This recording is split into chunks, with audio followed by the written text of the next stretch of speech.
قد قال الله تبارك وتعالى والله خلقكم ثم يتوفاكم ومنكم من يرد إلى أرذل العمر لكي لا يعلم بعد علم شيئا إن الله عليم قدير.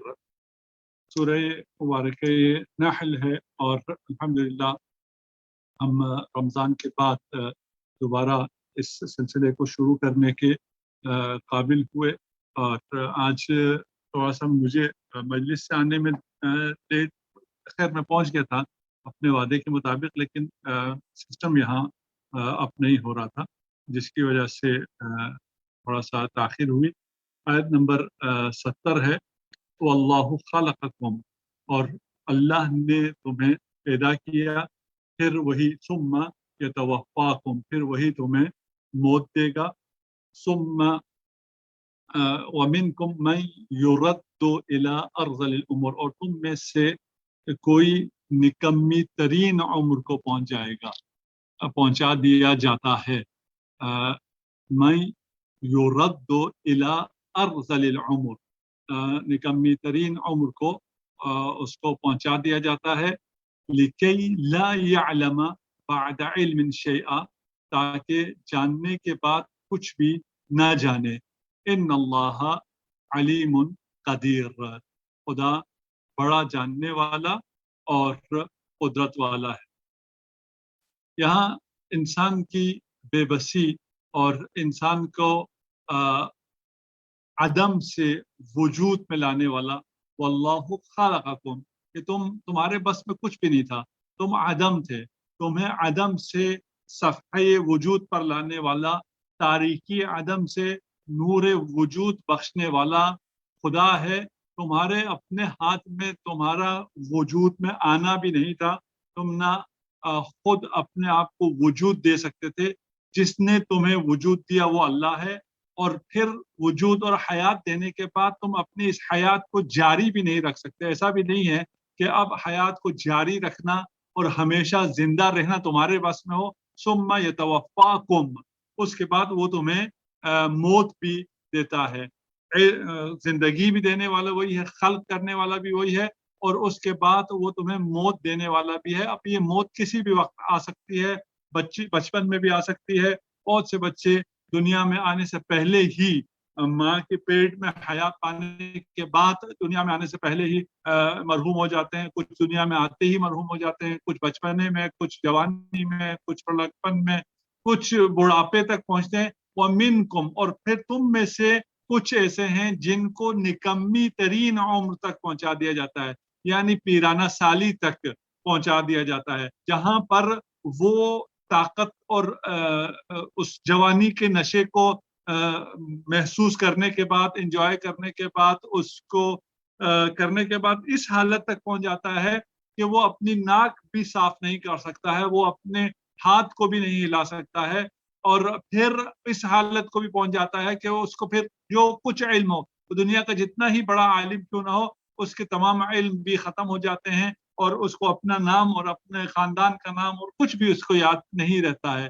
روایت کے مطابق یہ ارذل العمر 100 سال کی عمر ہے۔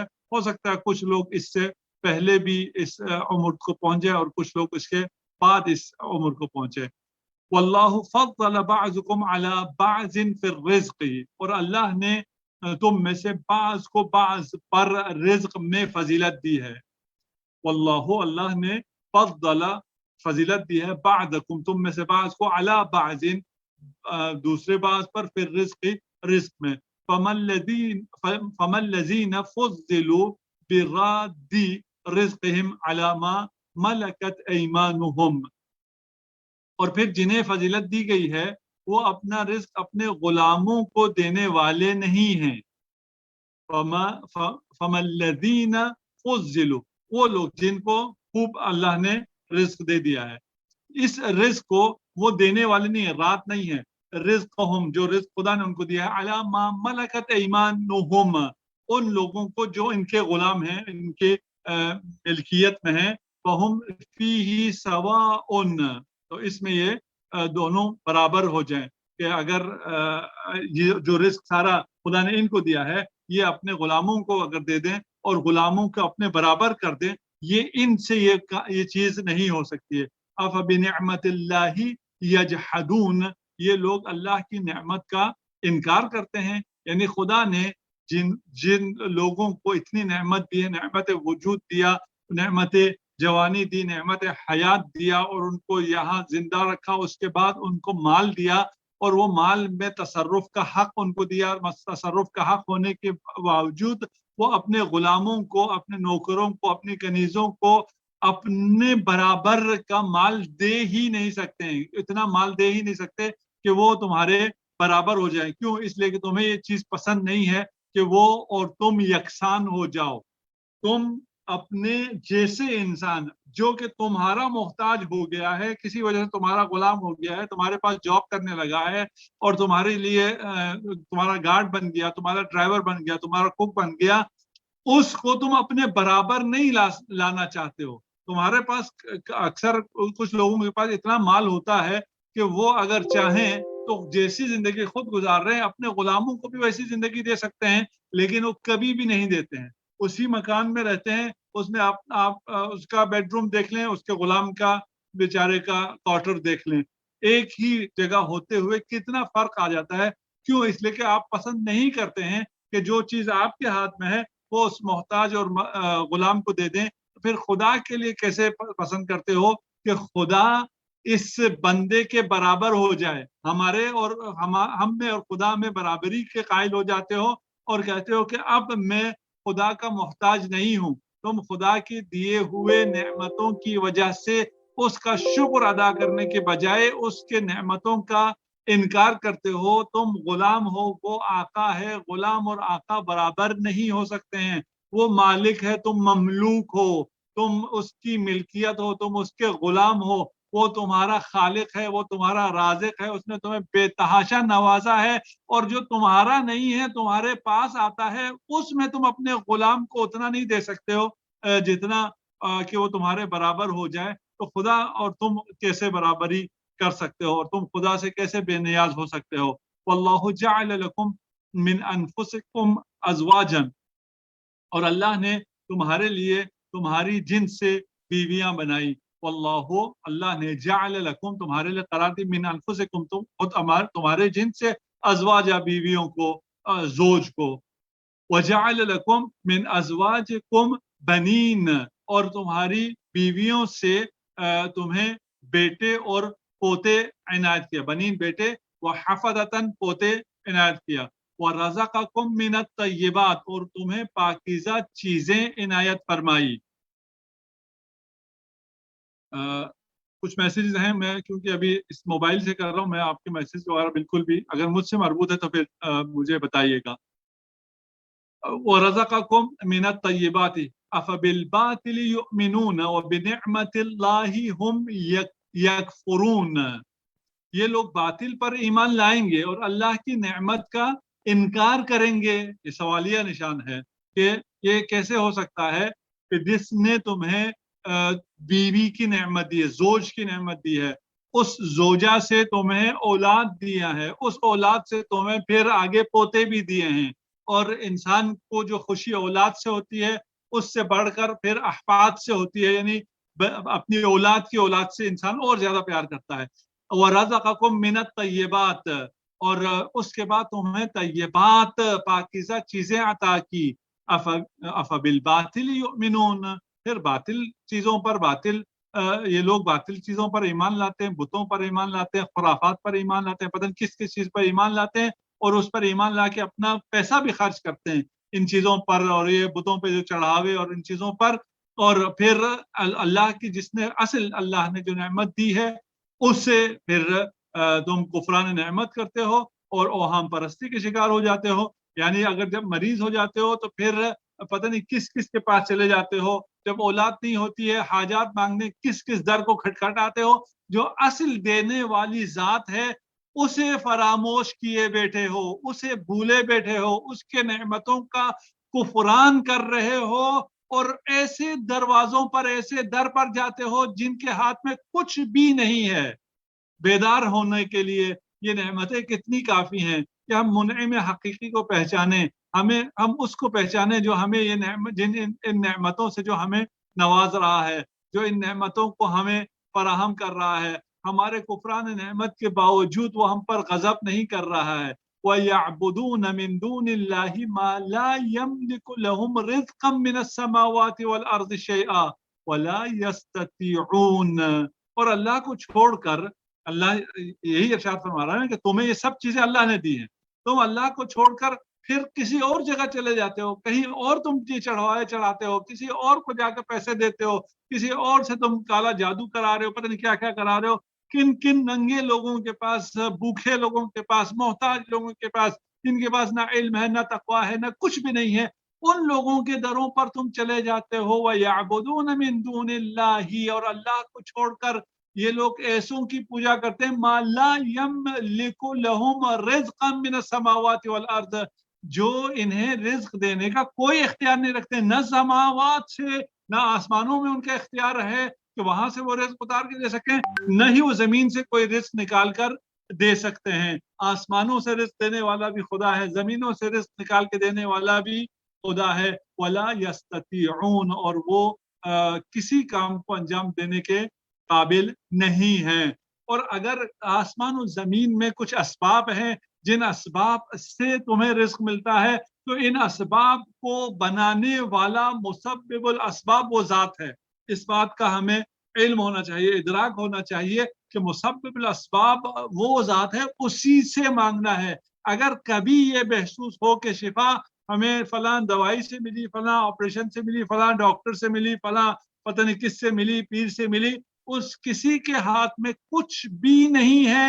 مَا لَا يَمْلِكُ لَهُمْ رِزْقًا, رزق تمہارا صرف خدا کے ہاتھ میں ہے, کسی اور طرف مت جاؤ رزق کی تلاش میں, صرف اور صرف خدا پر توکل کرو, اور جو خدا نے نظام بتایا ہے اس پر عمل کرو.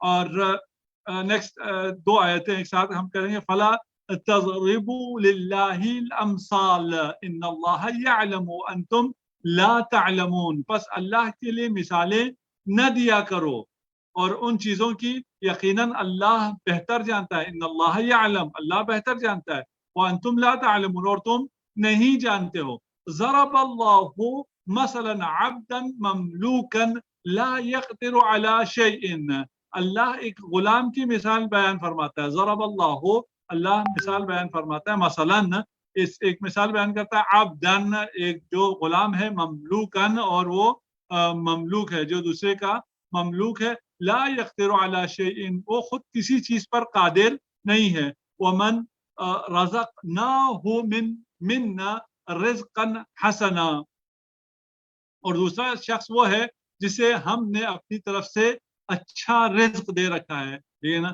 ضرب اللہ مثلا عبدا مملوکا لا يقدر على شيء, ایک عبد مملوک ہے جس کے ہاتھ میں کچھ بھی نہیں ہے.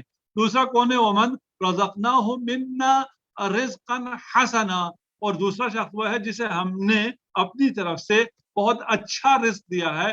فهو ينفق منه سرا وجهرا, اور وہ اس رزق سے جو ہم نے اس کو دیا ہوا ہے اس سے پوشیدہ اور علانیہ, سیکرٹلی اور اوپنلی انفاق کرتا ہے. هل يستوون, کیا یہ دونوں برابر ہو سکتے ہیں؟ ایک جس کے پاس کچھ بھی نہیں ہے, ایک جس کے پاس خدا نے بہت رزق دیا ہے اور وہ اسے آگے انفاق کرتا ہے. الحمدللہ بل اکثرهم لا يعلمون, حمد ثناء کامل خدا کے لیے, لیکن اکثر لوگ نہیں جانتے ہیں. اللہ کے لیے مثال, تم اللہ کے لیے مثال دیتے ہو, جو خدا نے کہا ہے فلا تضربوا للہ الامثال, کہ تم خدا کے لیے مثالیں نہیں دے سکتے ہو, اس لیے کہ مثالیں تم جو بھی مثال دو گے وہ محسوسات سے دو گے. محسوسات, خدا محسوسات سے بالاتر ہے. لیس کمثلہ شیء ہے, اس جیسی کوئی شیء نہیں ہے. بس اللہ کے لیے مثالیں نہ دو, اللہ کے لیے بیٹیاں نہ بناؤ, اللہ کے لیے بیٹے نہ بناؤ, اللہ کی رزق کے حصول کے لیے بتوں کو اختیار مت کرو. اللہ اکبر. دیکھیں پھر اگلی مثال جو دی ہے کہ اگر ایک ہے جو کہ مملوک ہے جس کے پاس کچھ بھی نہیں ہے, دوسرا جو ہے اس کے پاس بہت کچھ ہے, بادشاہ ہے, شہنشاہ ہے, اور وہ بہت سخی بھی ہے, اس تک پہنچنے کے لیے تم آیا یہ کرو گے کہ کسی بت کے پاس جا کر اس سے کہتے رہو کہ فلانی کے پاس بہت مال ہے, اس سے مال دلا دو, کبھی یہ کام کرو گے؟ یقیناً یہ کام تم کبھی نہیں کرو گے. اس لیے صحیح مثال یہ ہے تم مثالیں نہ دو, خدا کے بارے میں ہم مثال دیتے ہیں. ضرب اللہ مثلا عبدا، کہ ایک مثال یہ ہے کہ ایک مملوک اور مالک برابر نہیں ہو سکتے ہیں. ایک مملوک ہے، ایک مالک ہے. اس مملوک کے قبضے قدرت میں کچھ بھی نہیں ہے، اپنا فیصلہ بھی یہ خود نہیں کر سکتا ہے. اس سے تم جا کے مانگو کہ وہ تمہیں کیا دے گا جس کے اپنے پاس کچھ بھی نہیں ہے. بتوں سے جا کے تم مانگتے ہو، تم باقی بے جان چیزوں سے جا کے مانگتے ہو، ان لوگوں سے جا کے مانگتے ہو جو اپنی سانس کے لیے بھی خدا کے محتاج ہیں. تم ان کی سانسوں میں شفا تلاش کرتے ہو، تم ان کے سے پتہ نہیں دم کرواتے، پتہ کیا کیا کرواتے ہیں. یہ جو ہے یہ یعنی خدا کے قبضے قدرت میں ہے. خدا کے پاس آؤ. جس کے پاس کچھ بھی نہیں اس کے پاس مت جاؤ. مثال تمہارے لیے یہ ہے، جس کے پاس کچھ نہیں ہے اس کے پاس تم جاؤ گے تمہیں کچھ بھی نہیں ملے گا. دوسرا مالک ہے، اگر مالک کے پاس تم چلے گئے، اس مالک کے پاس جانے کے لیے تم خود اسی مالک سے بات کرو گے یا اس کے ان واسطوں سے بات کرو گے جسے اس نے مقرر کیا ہوا ہوگا، تو تمہیں تو اس سے کچھ ملے گا. ٹھیک ہے. مثلا ہم آج کل کسی کا نام نہیں لینا چاہتے. حاتم طائی ایک شخص ہے جس کے پاس چیز موجود بھی ہے، مال بھی ہے اور وہ دیتا بھی ہے. اگر کوئی حاتم طائی کے پاس نہ جائے یا اس کے مقرر کردہ لوگوں تک نہ جائے، حاتم طائی نے جس کو مقرر کیا ہو کہ مجھ سے کوئی مال چاہیے تو فلاں فلاں لوگوں سے ویریفیکیشن کرا کے فلان کر کے میرے پاس آیا جائے، مجھ تک درخواست پہنچائی جائے، بلکہ کسی بت کے پاس چلا جائے یا کسی ایسے کے پاس جس کا حاتم طائی سے کوئی ربط نہیں ہے، اس کے پاس چلا جائے، اسے کیا ملے گا؟ اسے کچھ بھی نہیں ملے گا. تمہیں کیا ہو گیا ہے؟ تم کیوں بے بس غلاموں کے پاس جاتے ہو؟ تم کیوں بے جان پتھروں کے پاس جاتے ہو؟ تم خدا کی طرف آؤ، خدا تمہیں ہر چیز سے نوازے گا اور نواز رکھا ہے. وَضَرَبَ اللَّهُ مَثَلًا رَجُلَيْنِ أَحَدُهُمَا أَبْكَمُ وَلَا يَقْدِرُ عَلَى شَيْءٍ وَهُوَ كَلٌّ عَلَى مَوْلَاهُ. اور مثال لے لو. اور اللہ دو اور مردوں کی مثال پیش کرتا ہے. وَضَرَبَ اللَّهُ مَثَلًا، اللہ مثال پیش کرتا ہے رَجُلَيْنِ، دو مردوں کی، احدہما ان میں سے ایک، اب کم ہے، بہرا ہے، لا یقدر علی شیء، اور وہ کسی چیز پر بھی قادر نہیں ہے، گونگا ہے اور کچھ بھی وہ نہیں کر سکتا. وہو کلٌ، وہ خود جو ہے اپنے آقا، علی مولاہ، اپنے آقا پر کل ہے، بوجھ ہے. اور انسان کو خدا نے بوجھ بننے سے منع فرمایا ہوا ہے. وہ معذور ہے، ایک الگ مسئلہ ہے. یہ اس معذور کی مثال دی گئی ہے کہ ایک آدمی ہے، معذور ہے، وہ گنگا ہے، وہ کسی چیز پر قادر نہیں ہے، حرکت بھی وہ نہیں کر سکتا ہے اور بے سود پڑا ہوا ہے، وہ خود بوجھ ہے. اینما یوجہہ لا یأتی بخیر، اور وہ اسے جہاں بھی بھیجے کوئی بلائی نہیں لاتا ہے. اس شخص کو جو اس کے غلام کے اس کا پاس یہ غلام ہے، اس کو جہاں بھی بھیجے اس کو خیر لے کے نہیں آتا، کوئی کام وہ کر ہی نہیں سکتا. هل یستوی ہوا، آیا برابر ہے یہ شخص، ومن یأمر بالعدل وهو على صراط مستقیم، اور وہ شخص جو انصاف کا حکم دیتا ہے اور وہ صراط مستقیم پر ہے. یہ دونوں برابر ہو سکتے ہیں اگر یہاں ہم اس مثال کو سمجھ سکیں کہ ایک ایسا ہے جو اپنا بوجھ بھی خود نہیں اٹھا سکتا ہے، جو اپنا راستہ بھی خود نہیں دیکھ سکتا ہے، جو اندھا ہے، جو گھونگا ہے، جو بہرا ہے، جو بول نہیں سکتا، اس کے پاس زبان نہیں ہے، وہ تمہاری ہدایت بھی نہیں کر سکتا، وہ تمہیں کہیں لے کے بھی نہیں جا سکتا. وہ تم اس کے پیچھے کیوں چل پڑے ہو؟ اس کے پیچھے چلو جو یأمر بالعدل، جو خطبے دے سکتا ہے، جو نہج البلاغہ دے سکتا ہے، جو تمہاری ہدایت کر سکتا ہے، جو یہ کہہ سکتا ہے انا صراط المستقیم، کے صراط مستقیم میں ہوں. اسے چھوڑ کر تم ان کے پاس چلے جاؤ جو خود بوجھ ہیں، جن سے اپنا بوجھ خود نہیں اٹھتا ہے. تم ان کے آسرے پر کہاں پہنچو گے؟ وَلِلَّهِ غیب السماوات والارض، اللہ کے لیے آسمانوں اور زمینوں کا غیب ہے. غیب کا علم صرف اللہ کے پاس ہے.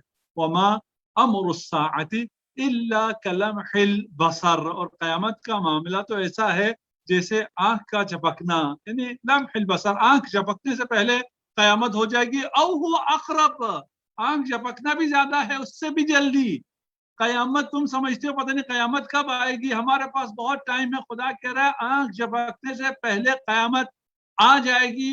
اور جتنی دیر میں ہم نے یہ بات کی ہے سینکڑوں نہیں ہزاروں لوگوں کی قیامت آ گئی, ان کو موت آ گئی, قیامت آ گئی, شکر کرو خدا نے تمہیں زندگی دے رکھی ہے. تمہاری قیامت کسی بھی لمحے آ سکتی تھی, پلک کے جھپکنے سے پہلے قیامت آ سکتی تھی, موت آ سکتی تھی. اس کا علم صرف خدا کے پاس ہے کب تمہیں موت آنی ہے, اور جس کو جب موت آ گئی اس کے لیے وہی قیامت ہے, باقی دنیا سے اس کو کیا لینا دینا ہے.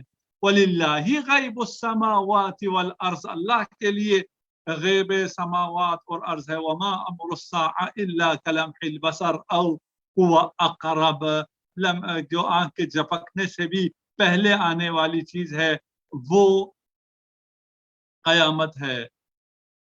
ان اللہ علی کل شیء قدیر, اللہ کیونکہ غیب اور شہود تمام اللہ کے قبضے میں ہے, اس لیے وہ علی کل شیء قدیر ہے.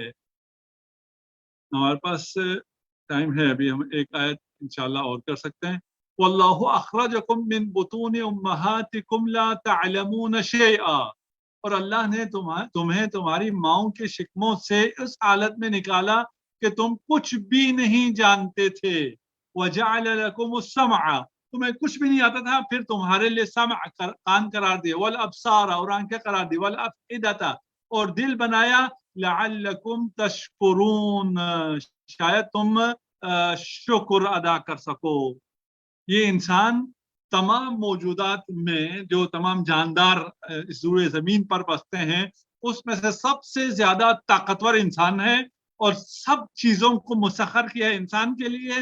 لیکن اس انسان کی ابتدا تمام جانداروں میں سب سے ضعیف انسان کا بچہ ہوتا ہے, سب سے بے بس انسان کا بچہ ہوتا ہے, سب سے زیادہ بے خبر انسان کا بچہ ہوتا ہے. تمہیں ایسے پیدا کیا کہ تمہارے پاس کچھ بھی نہیں تھا, تم بالکل بے بس تھے, تم اپنی گردن تک نہیں سنبھال سکتے تھے, تم اپنی ماں تک کو نہیں پہچان سکتے تھے, تم اپنی ماں تک کا سفر بھی نہیں کر سکتے تھے, ہل کے تم ماں تک بھی نہیں جا سکتے تھے, تم دودھ پینے کے لیے اپنا منہ بھی صحیح سے نہیں کھول سکتے تھے.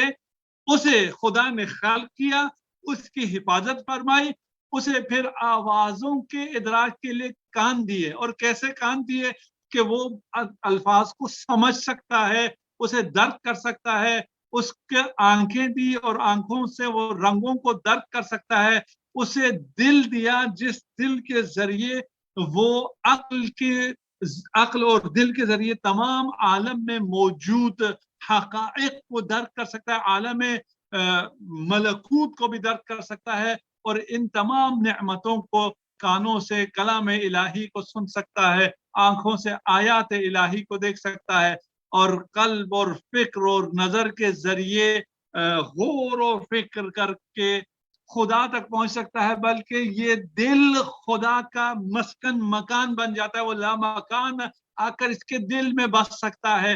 یہ وہ خالق ہے جس نے یہ نعمتیں تجھے عنایت کی ہیں, اور وہی تمہارا رب ہے. لیکن لعلکم تشکرون, شاید تم شکر کرو. اب بھی اگر شکر نہ کریں تو پھر انسان کس بات پر شکر کرے. آج کے لیے اتنا کافی ہے انشاءاللہ, اور نیکسٹ ویک سے انشاءاللہ ہم آیت 79 سے شروع کریں گے. آج کی تاخیر کے لیے میں ایک دفعہ پھر معذرت خواہ ہوں. اگر مجھے آواز وغیرہ صحیح آ گئی ابھی موبائل سے تو ہم آپ کے کوشچن بھی لیں گے.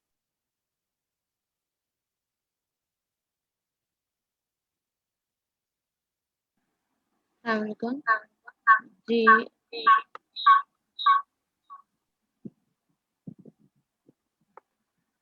آگا ایک کوشچن آیا ہے.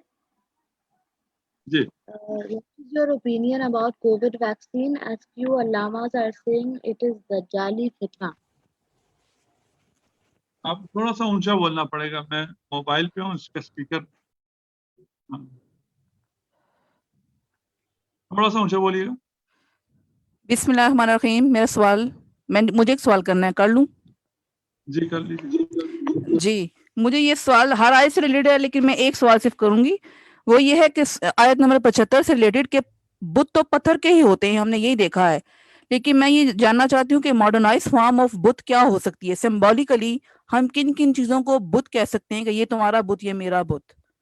مطلب بت کی جیسے ہر آیت کا کافی 70 باطن ہوتے ہیں, تو اگر ہم اس تناظر میں دیکھیں تو بت جو ہے پتھر سے ہٹ کر کتنی فارم کے ہو سکتے ہیں، کتنی قسم کے ہو سکتے ہیں؟ ہاں تو وہ تو جس نے جو بت بنا لیا وہ بت ہو جائے گا، اور ضروری نہیں ہے کہ پتھر ہی بت ہو.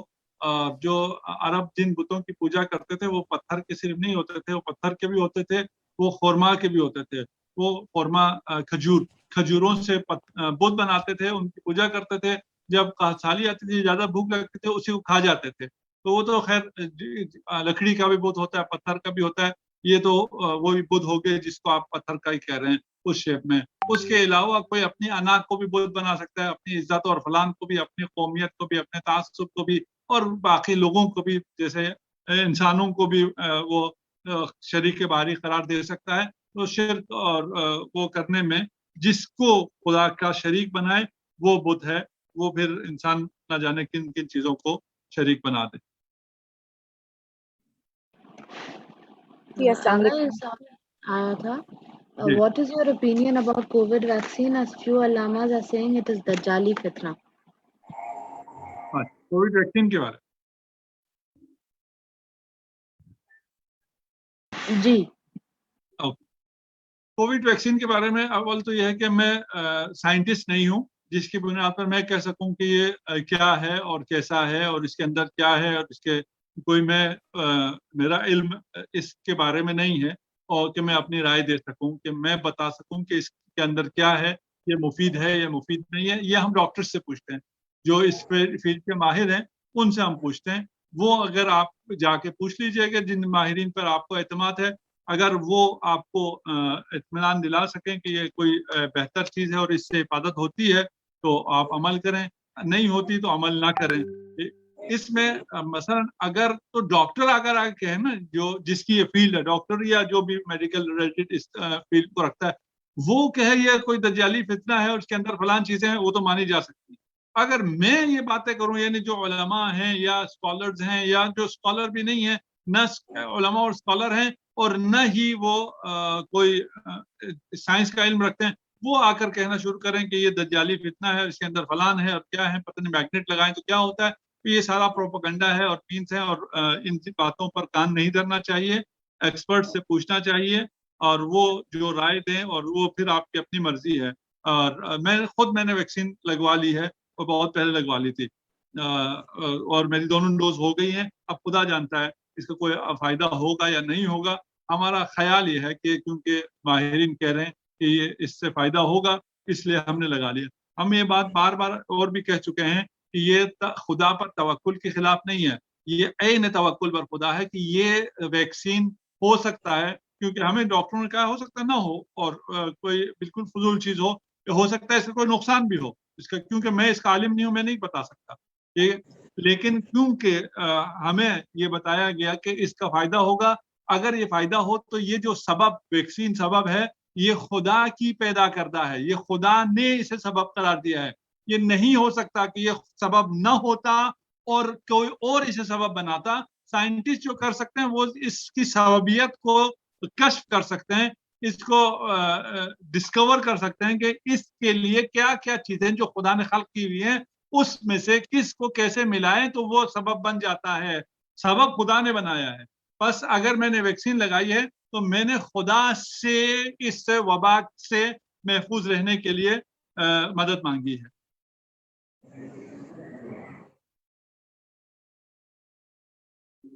نیکسٹ کوشچن تھوڑا سا اونچا بولنا. جی نیکسٹ کوشچن میں ہی کر لیتی ہوں. آیت نمبر 74 سے ریلیٹڈ ہے. اللہ کے لیے مثال نہ دیا کرو. مجھے یہ بتائیے گا کہ پھر ہم عقلی دلائل سے توحید کیسے ثابت کریں گے؟ ہمیں تو پھر نقلی دلائل پہ ہی اکتفا کرنا پڑے گا، کیونکہ عقل جو ہے وہ محسوسات کے محور میں رہتی ہے اور وہ مثالیں دے دے کے ہی ہمیں سمجھایا جاتا ہے یا توحید کی طرف مائل کیا جاتا ہے. تو اللہ کے لیے مثال نہ دو، عقلی دلائل سے کیسے ثابت ریلیٹ ہوگا؟ Thank you.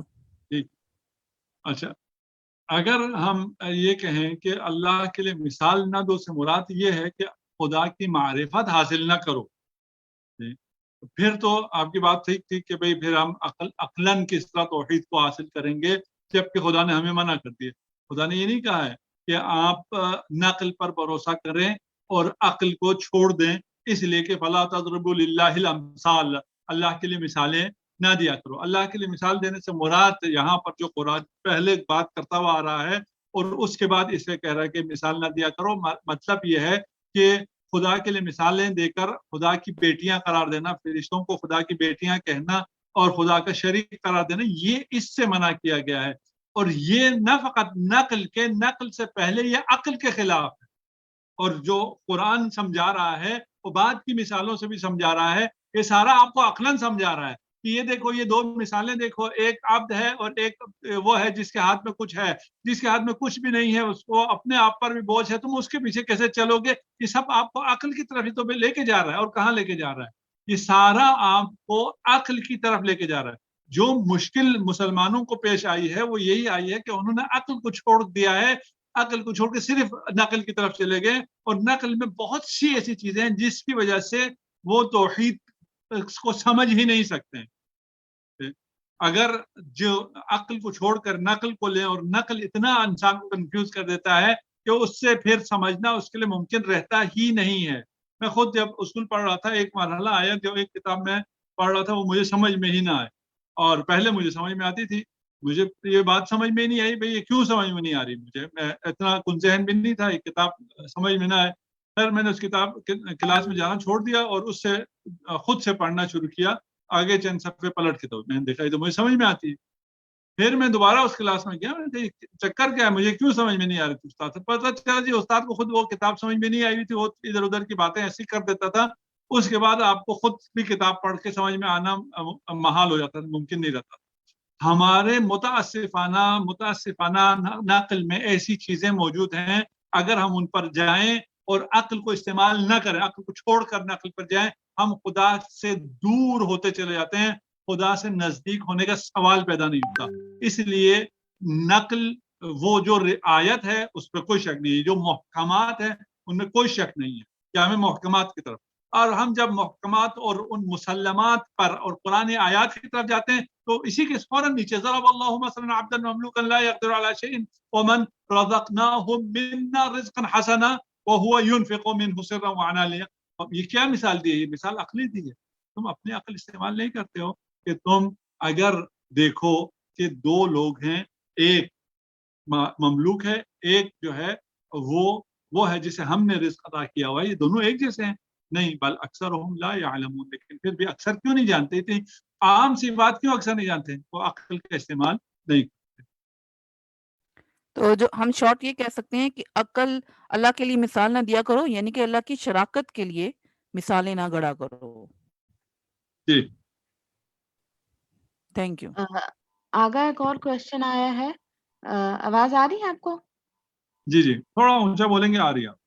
جی، شرک کے حوالے سے سوال ہے، جب ہم امام زمانہ سے مدد مانگتے ہیں تو کیا اسپیسیفک ورڈز کا استعمال کریں؟ ٹھیک ہوگی. شرک کے لیے اگر ہم امام زمانہ سے اگر مدد مانگتے ہیں تو ہم کیسے مدد مانگیں؟ امام زمانہ سے، امیر المومنین سے، یا کسی بھی عام انسان سے ہم مدد مانگیں جو ابھی زندہ ہے. ایک جو کنفیوژن ہے وہ یہ ہے کہ ہمارے بہت سے جو وہ برادران ہیں وہ یہ کہتے ہیں کہ بھئی جو زندہ ہے اس سے تو مانگ سکتے ہیں، رسول خدا سے آپ نہیں مانگ سکتے کیونکہ وہ ابھی موجود نہیں. تو بس مطلب یہ ہوا کہ غیر اللہ سے مانگنا ان کے ہاں مشکل نہیں ہے، ان کے ہاں مشکل یہ ہے کہ رسول خدا ابھی کیا کہوں میں ان الفاظ کہہ نہیں سکتا، اس قابل رہے ہی نہیں ہے کہ وہ آپ کی مدد کر سکیں. مطلب یہ ہوا کہ وہ امریکہ سے تو مدد مانگتے ہیں، کیوں؟ اس لیے کہ وہ زندہ ہے، مدد کر سکتا ہے. بس وہ جو یہ منطق دے رہے ہیں وہ یہ نہیں کہتے کہ غیر اللہ سے نہیں مانگا جا سکتا، وہ کہتے ہیں اس غیر اللہ سے جو کہ مردہ ہے یا بت ہے اس سے نہیں مانگا جا سکتا. ہم یہ نہیں کہتے، ہم کہتے ہیں مطلقاً غیر اللہ سے نہیں مانگا جا سکتا ہے. مطلقاً کوئی بھی زندہ مردہ کوئی بھی اگر غیر اللہ سے مانگے گا وہ شرک ہے اور غیر اللہ سے نہیں مانگا جا سکتا ہے. یہ بات کلیئر ہونے کے بعد اگلی بھی ذرا سن لیجیے گا. ہم جب امام زمانہ سے یا امیر المومنین سے مانگتے ہیں، ہم ان سے کیوں مانگتے ہیں؟ ہم غیر اللہ سے مانگتے ہیں؟ نہیں، ہم ان سے اس لیے مانگتے ہیں کہ وہ باب اللہ ہیں، وہ حجت اللہ ہیں، وہ عین اللہ ہیں، وہ حکمت اللہ ہیں، وہ سر اللہ ہیں. اس لیے کہ اللہ نے انہیں واسطہ بنایا ہے اس لیے ہم ان سے مانگتے ہیں. اب آپ جس مرضی لفظ میں مانگیں, پھر الفاظ کی بات ختم ہو گئی. اصل کانسیپٹ اور عقیدے کی بات ہے کہ ہم اگر امام زمانہ سے یا امیر المومنین سے مانگتے ہیں اور یہ مانگنا خدا سے مانگنا ہے تو جس مرضی لفظ میں مانگو, کوئی مسئلہ نہیں ہے, کوئی شرک نہیں ہے, بلکہ عین توحید ہے اور عین عبادت ہے. اور اس سے بڑی توحید ہو ہی نہیں سکتی ہے کہ آپ کسی سے نہیں مانگتے ہیں, صرف خدا سے مانگتے ہیں, اور خدا نے جس طریقے سے کہا ہے اس طریقے سے مانگتے ہیں. اور خدا کے جو ولی ہیں, خدا نے جن کو حجت بنایا ہے, خدا نے جن کو واسطہ بنایا ہے, ہم ان کے ذریعے خدا سے مانگے. الفاظ کی کوئی مقصد نہیں ہے. اگر آپ کا عقیدہ یہ نہیں ہے اور آپ کے نہیں, اللہ تو ہے لیکن اللہ کے علاوہ یہ جو زندہ شخص ہے اس سے میں مانگوں گا, یہ شرک ہے. یہ جو آپ زندوں سے مانگ رہے ہیں یہ شرک ہے, ٹھیک ہے نا. ان نے پہلے ایک دفعہ مثال دی تھی, اگر آپ ڈاکٹر کو جا کے میرے بیٹے کو بچا لو, یہ شرک ہے. لیکن در حقیقت آپ جو ڈاکٹر سے کہہ رہے ہوتے ہیں میرے بیٹے کو بچاؤ, آپ اس کو واسطہ مان رہے ہوتے ہیں کہ بچانے والی ذات خدا ہے. خدا نے اس انسان کی حیات کو کس طرح بچانا ہے اس کا علم اس کو دیا ہوا ہے, اور اس علم کی وجہ سے آپ ڈاکٹر سے کہہ رہے ہیں میرے بچے کو بچا لو, کوئی بالکل بھی مشکل نہیں ہے. لیکن نعوذ باللہ اگر کوئی شخص اس خیال سے کہ پہلے خدا سے دعا کرتا رہے, وہ بچہ اس کا ٹھیک نہیں ہوا, اب ڈاکٹر کے پاس جائے کہ خدا نے تو نہیں بچایا, ڈاکٹر تو بچا لے, یہ شرک ہے. ٹھیک, تو بس آپ امام زمانہ کو جس مرضی لفظ میں ان سے مانگے, جس مرضی لفظ میں ان سے وہ کریں, مدد مانگیں یا جو بھی کریں, اس میں سرے سے شرک نہیں ہے. کانسیپٹ صحیح ہونا چاہیے. ہاں شیعوں میں بھی اگر کسی کا کانسیپٹ یہ ہے کہ خدا نہیں دیتا اور میں جا کے علی سے لے لیتا ہوں, یہ شرک. اس کے لیے کوئی شیعہ سنی کی بات نہیں ہے, کوئی کسی عقیدے کی بات نہیں ہے, کسی فرقے کی بات نہیں ہے. یہ جو شرک ہے غیر اللہ سے مانگنا شرک ہے مطلقہ, ہے نا, مطلقہ. ممکن ہی نہیں ہے غیر اللہ سے مانگا جا سکے, صرف اور صرف اللہ سے مانگا جا سکتا ہے. ایاک نعبد و ایاک نستعین, یہ جو اللہ ایاک نستعین ہے اس کا راستہ خود خدا بتائے گا, اور جو خدا راستہ بتائے اسے انکار کریں تو پھر یہ اللہ کی وحدانیت کا انکار ہے. آگے یہ دو اور سوال آئے ہیں. جی اگر کوئی دوست ہمارے گھر میں کیک یا مٹھائی بھیجے اور ہمیں معلوم نہ ہو کہ اس کی کمائی حلال کی ہے یا حرام کی, تو کیا ہم وہ کیک یا مٹھائی کھا سکتے ہیں؟ اور دوسرا سوال یہ ہے کہ وہ لوگ جو خود کو بہت بڑا مومن کہتے ہیں لیکن دوسرے مومنین کو دھوکہ دیتے, فریب کرتے, جھوٹ بولتے, ایسے خود کو خادم امام علیہ السلام کہنے والوں کو کب سزا ملے گی؟ چل کیک اور بسکٹ اور مٹھائی جو ہے وہ آپ یہاں گروپ میں بھیج دیں, ہم سب بیٹھ کے کھائیں گے. اچھا, یہاں پر دیکھیے ایک بات, آپ ذرا, یہ تو میں نے مذاق کیا تھا, ایک بات ہمیشہ یاد رکھیے گا کہ ہمیں حکم ہے کہ پہلے مومن کو, پہلے مسلم کو, مومن بھی نہیں ہے مسلم ہے, اس کو ہم نے صحت پر حامی کرنا ہے.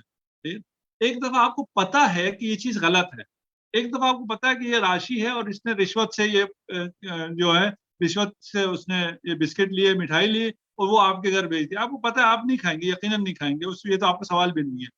ایک دفعہ آپ کو پتا نہیں ہے, آپ کو جب پتا نہیں ہے تو یہ اس کا اپنا حلال مال ہے. آپ کو جہاں بھی پتا نہ ہو کہ یہ اس کا حلال مال ہے یا حرام مال ہے, یہ حلال مال ہے. اور اس میں یہ نہیں ہے صرف آپ کے گھر اگر وہ مٹھائی بھیجے, آپ بازار جا کے چیزیں خریدتے ہیں, ٹھیک ہے, اگر کسی دکاندار نے چوری کر کے وہ چیز وہاں رکھی ہوئی ہے, آپ وہ خرید سکتے نہیں خرید سکتے, پیسے دے کے بھی نہیں لے سکتے. مفت تو بات اپنی جگہ نا, آپ کسی بھی دکان سے جا کر جو پیسے دے کے لے رہے ہوتے ہیں, آپ کا اس پر ایمان ہوتا ہے کہ یہ چیز اس کی اپنی ہے, اس کی اپنی ہے اور حلال ہے. کیونکہ آپ کو یہ پتا ہوتا ہے کہ مطلب یہ کہ آپ کو حکم ہے کہ جب تک آپ کو پتا نہیں ہے, حکم یہ ہے کہ یہ اس کی ہے, حکم یہ ہے کہ یہ حلال ہے. بس آپ کے گھر اگر کوئی چیز مٹھائی آ رہی ہے, اور یہ صرف آپ کی مٹھائی تک نہیں ہے, آپ جو بھی معاملہ کر رہے ہیں, بازار جا کے خرید رہے ہیں, وہاں پر اگر آپ کو پتا نہیں ہے وہ چیز حلال ہے, اسے مزے سے کھائیں, اسے انجوائے کریں, اور وہ ہو گیا. دوسرا رہ گیا کہ جو مومن کہتے ہیں اپنے آپ کو اور در حقیقت منافق ہیں, اگر فریب دیتے ہیں تو منافق ہیں, اس کے اپنے زبان سے مومن کہنے سے تو وہ مومن نہیں ہوتا ہے, ٹھیک ہے نا. اور اس کی سزا باقیوں سے زیادہ ہے, لیکن رہ گیا کہ اس کو سزا کب ملے گی, اس کی ہمیں جلدی نہیں ہونی چاہیے. ہم نے کیا کرنا ہے, اس کو جب بھی سزا ملے,